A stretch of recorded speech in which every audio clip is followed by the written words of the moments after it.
നമസ്തേ. വിശ്വാസം എന്ന ചാനലിലേക്ക് മാന്യപ്രേക്ഷകർക്ക്, നല്ലവരായ സജ്ജനങ്ങൾക്ക് സാദര നമസ്കാരം. ഞാൻ ഇന്ന് നിങ്ങളുമായിട്ട് സംസാരിക്കുന്ന വിഷയം, നമ്മൾ പുതുതായി തുടങ്ങിയതാണ് ഈ ചാനൽ. അപ്പോൾ നമ്മൾ വീടുകളിലൊക്കെ ഇന്ന് കൂടുതലായിട്ട്, അതായത് കുടുംബ വഴക്കുകൾ, കുറേ പ്രശ്നങ്ങൾ ഉണ്ടാവുന്നുണ്ട്. അപ്പോൾ ഇങ്ങനെ ഉണ്ടാകുന്ന പ്രശ്നങ്ങൾ ഒഴിവാക്കാൻ വേണ്ടി വാസ്തുപരമായിട്ടുള്ള എന്തൊക്കെ കാര്യങ്ങളിലൂടെ നമുക്കിതിനെ നല്ല രീതിയിൽ വഴക്കൊക്കെ ഒഴിവാക്കാം, കുടുംബകലഹങ്ങൾ, ദോഷങ്ങളൊക്കെ ഒഴിവാക്കി നല്ല രീതിയിൽ സമാധാനത്തോടെ എങ്ങനെ കുടുംബത്തിൽ, വീടുകളിൽ ജീവിക്കാം എന്നതിനെപ്പറ്റി ഒരു വാസ്തു സംബന്ധമായ കാര്യമാണ് ഈ വിശ്വാസം ചാനലിൽ ഇന്ന് ഞാൻ നിങ്ങളുമായിട്ട് സംസാരിക്കുന്ന വിഷയം. അപ്പോൾ നമ്മൾ ഒരു വീട് എടുക്കുമ്പോൾ ചില വീടുകളിൽ നമുക്ക് പോയാൽ കാണാം 8 കോണുകൾ, 6 കോണുകൾ, അങ്ങനെയുള്ള വീടുകളൊക്കെ കാണാം. ശരിക്കും പറഞ്ഞാൽ 4 കോണുകളുള്ള വീടാണ് ഏറ്റവും നല്ലത്. മനുഷ്യനെ വാസ്തുപരമായി ചിന്തിക്കുമ്പോൾ ദീർഘായുസ്സോടെ, ആയുരാരോഗ്യത്തോടെ അവിടെ നല്ല രീതിയിൽ സമാധാനത്തോടെ ഉറങ്ങാൻ ഏറ്റവും നല്ലത് 4 കോണുള്ള വീടുകളാണ്. അതുപോലെ പറമ്പിനെ തിരഞ്ഞെടുക്കുമ്പോൾ ഭൂമിയിൽ ചിലപ്പോൾ 8 കോണ്, 6 കോണ്, 10 കോണ്, 11 കോണുള്ള പറമ്പുണ്ടാവും. ആ കോണൊക്കെ ഒഴിവാക്കി 4 കോണിലാക്കിയിട്ട് പറമ്പിനെ ആദ്യം വേർതിരിച്ചെടുക്കുക. അപ്പോൾ ആ വസ്തുവിനെ നല്ല രീതിയിൽ പ്ലോട്ടാക്കി 4 കോണുകളാക്കി തിരിച്ചെടുത്ത് മതിൽ കെട്ടി തെക്ക് ഭാഗം കുറച്ച് ഉയർച്ചയിൽ കെട്ടിയെടുക്കണം. അങ്ങനെ ഉയർച്ചയിൽ തെക്ക് ഭാഗം കെട്ടി, പടിഞ്ഞാറ് ഭാഗം ഉയർച്ചയിൽ കെട്ടി, വടക്ക് ഭാഗം കുറച്ച് കീഴ്ഭാഗത്തോട്ടാക്കിയിട്ട് ഇപ്പോൾ ഒരു 8-9 വരി തെക്ക് ഭാഗത്ത് മൂല പൊന്തിച്ചെടുത്ത്, അതുപോലെ തന്നെ പടിഞ്ഞാറ് ഭാഗവും പൊന്തിച്ചെടുത്ത് ഒരു 6 വരി 5 വരിയിലോ വടക്ക് ഭാഗം പൊന്തിക്കാവും. അതുപോലെ കിഴക്ക് ഭാഗം 5 വരിയിൽ ഒതുക്കാം. കാരണം കിഴക്ക് ഭാഗവും വടക്ക് ഭാഗവും ഉയർച്ചയില്ലാത്തതാണ് നല്ലത്. അവിടെ മതിൽ കെട്ടുമ്പോൾ അവിടെ ഉയർച്ചയില്ലാത്ത മതിലാണ് നല്ലത്. അതുപോലെ ഈ തെക്ക് ഭാഗത്ത് ഉയർച്ചയുള്ള മതിൽ കെട്ടിയിട്ട് അതിനെ പ്ലോട്ടാക്കി തിരിച്ചതിന് ശേഷം നമ്മൾ വീടിൻ്റെ പണി തുടങ്ങുക. വീടിൻ്റെ പണി തുടങ്ങുമ്പോൾ ആദ്യം നമ്മൾ തെക്ക് കന്നിമൂലയ്ക്ക് ഗണപതി ഭഗവാനെ പ്രീതിപ്പെടുത്തിക്കൊണ്ട് വസ്തു സംബന്ധമായ കുറേ കാര്യങ്ങൾ, അവിടെ പൂജകളൊക്കെ, വാസ്തുബലിയൊക്കെ നടത്തുമ്പോൾ മുതൽ ശ്രദ്ധിക്കേണ്ട ഒരുപാട് കാര്യങ്ങളുണ്ട്. അപ്പം ദേവദാരു വൃക്ഷത്തിൻ്റെ കമ്പെടുത്ത് കൊണ്ടുവന്ന് അവിടെ നല്ലൊരു ഇതിൻ്റെ വാസ്തു സംബന്ധമായ ഒരു വ്യക്തിയെ കൂട്ടിക്കൊണ്ടുവന്ന് അവിടെ വീടിന് ഏറ്റവും കൂടുതൽ ഉചിതമായ സ്ഥലം തിരഞ്ഞെടുക്കുമ്പോൾ തെക്ക് ഭാഗത്തും പടിഞ്ഞാറ് ഭാഗത്തും ഉള്ള ആ ഒരു സ്ഥലത്തിനെ തിരഞ്ഞെടുത്ത് അവിടെ ആവണം വീടെടുക്കാൻ ഏറ്റവും ഉചിതമായ സ്ഥലം. ഇപ്പം 4 സെൻറ്റിലാണ് നമുക്ക് ഒട്ടാകെ ഉള്ളൂ എങ്കിൽ ആ 4 സെൻറ്റിലും നമ്മൾ അതിനെ തെക്ക് ഭാഗത്തേക്കും പടിഞ്ഞാറ് ഭാഗത്തേക്കും മാറ്റിക്കൊണ്ട് അതിനെ വടക്ക് ഭാഗത്തും കിഴക്ക് ഭാഗത്തും കൂടുതൽ സ്ഥലം സ്പേസ് ചെയ്തുകൊണ്ട് വീടെടുക്കാൻ ശ്രമിക്കണം. അങ്ങനെ വീടിൻ്റെ തറ കെട്ടുമ്പോൾ മുതൽ നമ്മൾ ശ്രദ്ധിക്കേണ്ടതുണ്ട്, ഗണപതിയെ പ്രീതിപ്പെടുത്തിക്കൊണ്ട് ദേവദാരു വൃക്ഷത്തിൻ്റെ കമ്പ് നമ്മൾ തെക്ക് ഭാഗത്തുള്ള ഒരു മുറിയിലേക്ക് അവിടെ കുറ്റി അടിച്ചുകൊണ്ടായിരിക്കട്ടെ വീടിൻ്റെ പണിയുടെ ഗൃഹാരംഭം തുടങ്ങാൻ. അതിനുശേഷം നമ്മൾ വീടിൻ്റെ പണിയെടുക്കും നല്ല പണിയാൾക്കാരെ കൊണ്ട് തന്നെ, വീടിൻ്റെ പണിയുടെ ദോഷങ്ങളൊന്നും ഇല്ലാത്ത മേസ്ത്രിയെ കൊണ്ട് തന്നെ ഈ പണിയൊക്കെ എടുപ്പിക്കണം. എടുപ്പിക്കുന്ന സമയത്ത് തുടങ്ങുന്നത് തെക്ക് ഭാഗത്തെ ആ മൂലയിൽ നിന്ന് തന്നെ തുടങ്ങണം. അതിനുശേഷം വീടിൻ്റെ പണി ഓരോ ദിവസവും തുടങ്ങുന്ന സമയത്ത് നമ്മൾ അവിടെ ചെയ്യേണ്ട ഓരോ കാര്യങ്ങൾ, ജനല, കട്ടില ഇങ്ങനെയൊക്കെ വെക്കുന്ന സമയത്ത് ഗണപതിയെ പ്രീതിപ്പെടുത്തിക്കൊണ്ട്, സകല ദേവീദേവന്മാരെ പ്രീതിപ്പെടുത്തിക്കൊണ്ട് കട്ടില വെക്കാം.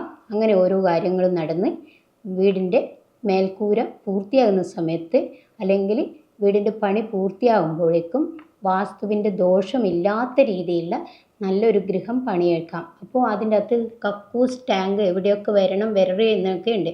തെക്ക് കന്നിമൂലക്കും ഈശാന കോണിലും ഒരിക്കലും കക്കൂസിൻ്റെ ടാങ്ക് വരാൻ പാടില്ല. വീടിന് ഏറ്റവും അനുയോജ്യമായ കക്കൂസിൻ്റെ ടാങ്ക് ആയാലും മറ്റുള്ള നമ്മുടെ ജലത്തിൻ്റെ അടുക്കളയിലെ വേസ്റ്റുകൾ, ഇങ്ങനെയുള്ള ജലത്തിൻ്റെ എന്തൊക്കെ ഇതായാലും കുഴികളൊക്കെ വരുന്നത് പടിഞ്ഞാറ് ഭാഗത്തിൻ്റെ വടക്ക് ഭാഗത്തിൻ്റെ ആ ഭാഗങ്ങളിലേക്ക് തിരഞ്ഞെടുക്കണം. അതും ഒരിക്കലും വീടിൻ്റെ കോണ്, വായു കോണോ അല്ലെങ്കിൽ കന്നിമൂലക്കോണോ ഈശാന കോണോ അഗ്നികോണോ അങ്ങനെയുള്ള ഭാഗങ്ങൾ ഒരിക്കലും എടുക്കാൻ പാടില്ല. ഇത്ര ചെറിയൊരു സ്ഥലമാണ് ഉള്ളതെങ്കിലും, 2 സെൻറ്റാണ് ഭൂമി ഉള്ളതെങ്കിലും അവിടെയും നമ്മൾ ഈ സ്ഥലം സ്പെൻഡ് ചെയ്തുകൊണ്ട് അതിനെ ശ്രദ്ധിച്ചുകൊണ്ട് കൈകാര്യം ചെയ്യണം. അതിനുശേഷം ചില വീടുകളിൽ പോയാൽ സ്റ്റെയർ കേസിൻ്റെ അടിയിൽ നമുക്ക് കാണാൻ പറ്റും പൂജാമുറി. അങ്ങനെ ഒരിക്കലും ചെയ്യാൻ പാടില്ല. പൂജാമുറി ഒന്നുകിൽ കന്നിമൂലയിൽ അവിടെ ഒരു പൂജാമുറി വരാം, അതല്ല എന്നുണ്ടെങ്കിൽ ഈശാന കോണിൽ വടക്ക് കിഴക്ക് ഭാഗത്ത് വരാം. ഇത് 2 ഭാഗങ്ങൾ എവിടെയെങ്കിലുമാണ് പൂജാമുറി പ്രധാനമായും വീട്ടിൽ തിരഞ്ഞെടുക്കുന്നത് ഏറ്റവും കൂടുതൽ ഉചിതം. പിന്നെ അടുക്കള ഏതു ഭാഗത്ത് വരാമെന്ന് ചോദിച്ചാൽ ഏറ്റവും കൂടുതൽ അഗ്നികോണിലാണ് ഈ അടുക്കള. തെക്ക് കിഴക്ക് ഭാഗത്തിൻ്റെ ആ ഭാഗത്തുള്ളതാണ് അഗ്നികോണ്.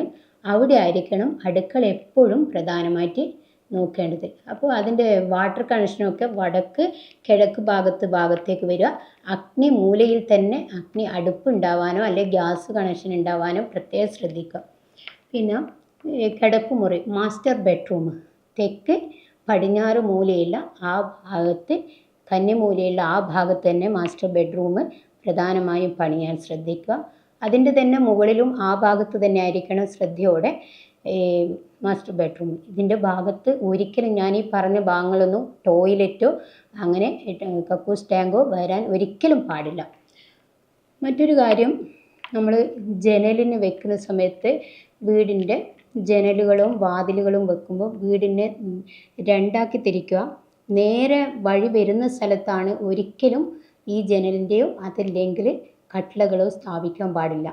കുറച്ച് മാറ്റിക്കൊണ്ട് ജനലിൻ്റെ അല്ലെങ്കിൽ കട്ടിളയുടെ ഭാഗങ്ങൾ പ്രധാന വാതിൽ നേരെ വഴിയുള്ള സ്ഥലത്ത് വെക്കാതെ കുറച്ച് മാറ്റി സ്ഥാപിച്ചാൽ ആ വീട്ടിലേക്ക് കൂടുതലായിട്ട് പോസിറ്റീവ് എനർജി ഉണ്ടാവാനിടയാവുന്നുണ്ട്. ജനലും വാതിലുകളും കൂടുതലായി സ്ഥാപിക്കുകയും അതുപോലെ തന്നെ പടിഞ്ഞാറ് ഭാഗത്ത്, തെക്ക് ഭാഗത്ത്, വടക്ക് ഭാഗത്ത്, കിഴക്ക് ഭാഗത്ത് ജനലുകൾ ഉണ്ടാകുമ്പോൾ ഒരുപോലെ ഏകദേശം നല്ല രീതിയിൽ അവിടെ ജനൽ വരാൻ്റെ ആ കഴിവിലൂടെ തന്നെ പണി പൂർത്തിയാക്കുന്നതായിരിക്കും നല്ലത്. ഇങ്ങനെ പണിയുന്ന വീടുകളിൽ അകാല മൃത്യോ അതല്ലെങ്കിൽ അപകട മരണങ്ങളോ അതുപോലെ തന്നെ വീടുകളിലെ വാസ്തുദോഷ സംബന്ധമായ കാര്യങ്ങൾ ഉണ്ടാവാൻ ഇടയില്ല. പിന്നീട് സ്റ്റെയർ കേസാണ് ശ്രദ്ധിക്കേണ്ടത്. പ്രധാന വാതിലിന് നേരെ സ്റ്റെയർ കേസ് ഒരിക്കലും വരാൻ പാടില്ല. അതിന് പകരമായിട്ട് കുറച്ച് പ്രധാന വാതിലിനെ മാറ്റിയിട്ട് വടക്ക് ഭാഗത്തോ അതല്ലെങ്കിൽ പടിഞ്ഞാറ് വടക്ക് ഭാഗത്തോ ആയിട്ട് സ്റ്റെയർ കേസ് വരുന്നത് നല്ലതാണ്. അങ്ങനെയുള്ള ആ ഭാഗങ്ങളിലേക്ക് സ്റ്റെയർ കേസ് എടുക്കുന്നതായിരിക്കും കൂടുതൽ ഉചിതം. പ്രധാനമായിട്ടും നമ്മുടെ പ്രധാന വാതിൽ വരുന്നത് കിഴക്കോട്ട് വടക്കോട്ടോ പ്രധാന വാതിൽ വരുന്നത് കൂടുതൽ അഭികാമ്യമാണ്, നല്ലതാണ്. തെക്ക് ഭാഗത്തേക്കുള്ള തെക്കിനി പോലുള്ള ഉപയോഗിക്കുമ്പോൾ തെക്ക് ഭാഗത്തേക്കുള്ള വാതിലുകൾ കൂടുതലായിട്ട് ശ്രദ്ധിക്കേണ്ട ഒരുപാട് വിഷയങ്ങളുണ്ട്. അതുകൊണ്ട് പ്രധാനമായിട്ടും ഇതിൻ്റെ അകത്തേക്ക് ഊർജത്തിൻ്റെയും സൂര്യപ്രകാശത്തിൻ്റെയും വരവിന് ഏറ്റവും നല്ലത് കിഴക്കോ വടക്കോട്ടോ ഉള്ള വീടുകളാണ് ഏറ്റവും അഭികാമ്യമായിട്ട് വാസ്തുവിൽ പറയുന്നത്. അപ്പോൾ ഇത്തരത്തിലുള്ള കാര്യങ്ങൾ ശ്രദ്ധിച്ചുകൊണ്ട് 2ാമത്തെ നില എടുക്കുന്ന സമയത്തും താഴത്തെ നില എങ്ങനെയാണോ ശ്രദ്ധിച്ച് അതുപോലെ തന്നെ ശ്രദ്ധിക്കണം. വടക്ക് ഭാഗത്ത് വേസ്റ്റ് കുഴിയോ അല്ലെങ്കിൽ കക്കൂസ് ടാങ്കോ ഇങ്ങനെയുള്ളത് തെക്ക് ഭാഗത്തോ വടക്ക് ഭാഗത്തോ വരികയാണെങ്കിൽ അവിടെ പണത്തിൻ്റെ വരവ് അവിടെ ഇല്ലാതാവും. അതുപോലെ തന്നെ അകാല മൃത്യുവൊക്കെ ഉണ്ടാവാനുള്ള സാധ്യത കൂടുതലാണ്. അതുകൊണ്ട് വടക്ക് കിഴക്ക് ഭാഗത്തോ വടക്ക് ഭാഗത്തോ ആയിട്ട് ഇങ്ങനെയുള്ള കുഴികൾ തെക്ക് ഭാഗത്ത് ഒഴിവാക്കുന്നത് നല്ലതായിരിക്കും. തെക്ക് കന്നിമൂലയിൽ ഇതെല്ലാവരും പ്രത്യേകം ശ്രദ്ധിച്ചുകൊണ്ട് 2ാമത്തെ നില ഇതേപോലെ തന്നെ പണിയാനുള്ള ശ്രദ്ധയുണ്ടായാൽ വീട്ടിൽ നെഗറ്റീവ് ഊർജത്തിനെ മാറ്റി പോസിറ്റീവ് ഊർജം ഉണ്ടാക്കിയെടുക്കാൻ കഴിയും.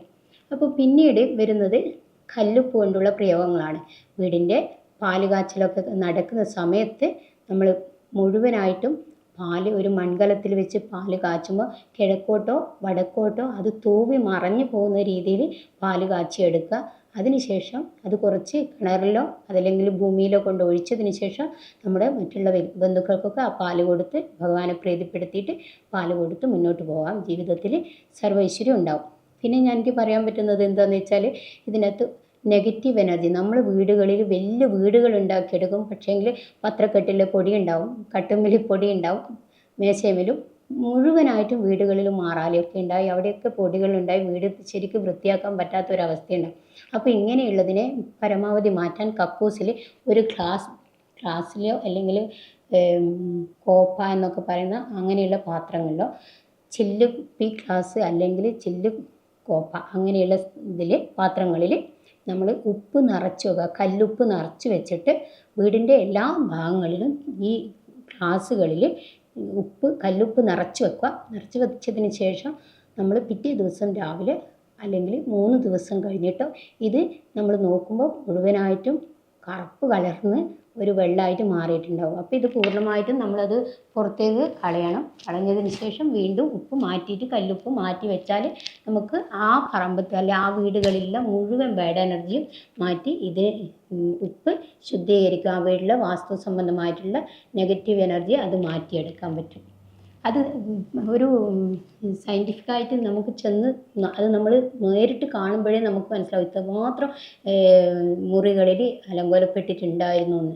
അതുപോലെ തന്നെ നമ്മൾ കിടക്കുന്ന ബെഡ്റൂമിലാണെങ്കിൽ കിടക്കുന്ന ബെഡ്റൂമിൻ്റെ അടിയിൽ ഒരു ഗ്ലാസ് വെള്ളത്തിനകത്ത് മഞ്ഞൾപ്പൊടിയും കല്ലുപ്പും ചേർത്തിട്ട് അത് തലക്കണേൻ്റെ അടിയിൽ വെക്കുക. അതായത് കട്ടിലിൻ്റെ അടിയിൽ വെച്ചതിന് ശേഷം നമ്മൾ പിറ്റേ ദിവസം രാവിലെ അതെടുത്ത് നോക്കിയാൽ അതിൻ്റെ അകത്ത് നിറവ്യത്യാസം കാണാൻ പറ്റും. നിറവ്യത്യാസം ഉണ്ടെങ്കിൽ തീർച്ചയായിട്ടും ആ മുറിയിലെ ബാഡ് എനർജിയാണ് അതിന് കാരണം. അപ്പോൾ അത് തെക്ക് കന്നി മൂലക്ക് കൊണ്ടുപോയിട്ട് പുറത്ത് കടന്നു വെക്കാത്ത സ്ഥലത്ത് കൊണ്ടുപോയി ഒഴിച്ച് പിറ്റേ ദിവസവും രാത്രി കിടക്കുന്ന സമയത്ത് ഇതുപോലെ തന്നെ ആവർത്തിക്കുക. നമ്മളിങ്ങനെ ചെയ്യുകയാണെങ്കിൽ നമുക്ക് വീട്ടിലുള്ള നെഗറ്റീവ് എനർജി മാറ്റാനും പണത്തിൻ്റെ വരവിനും നമ്മൾ സമാധാനത്തോടെ ജീവിക്കാനും എല്ലാവിധ ഐശ്വര്യങ്ങളും വാസ്തു സംബന്ധമായിട്ടും ഗൃഹസംബന്ധമായിട്ടുള്ള പ്രശ്നങ്ങൾ മാറ്റിയെടുത്ത് എല്ലാവർക്കും സർവ്വ അഭിഷ്ടങ്ങളും ഉണ്ടായി ദീർഘായുസ്സോടെ ആരോഗ്യത്തോടെ ജീവിക്കാൻ ഭഗവാന്റെ അനുഗ്രഹം നമുക്ക് പ്രകൃതി തന്നെ തരും. ഇന്ന് വിശ്വാസം എന്ന ചാനലിൽ ഈ വിഷയമാണ് ഞാൻ നിങ്ങളുമായിട്ട് പങ്കുവച്ചത്. എല്ലാവർക്കും നന്ദി, നമസ്തേ.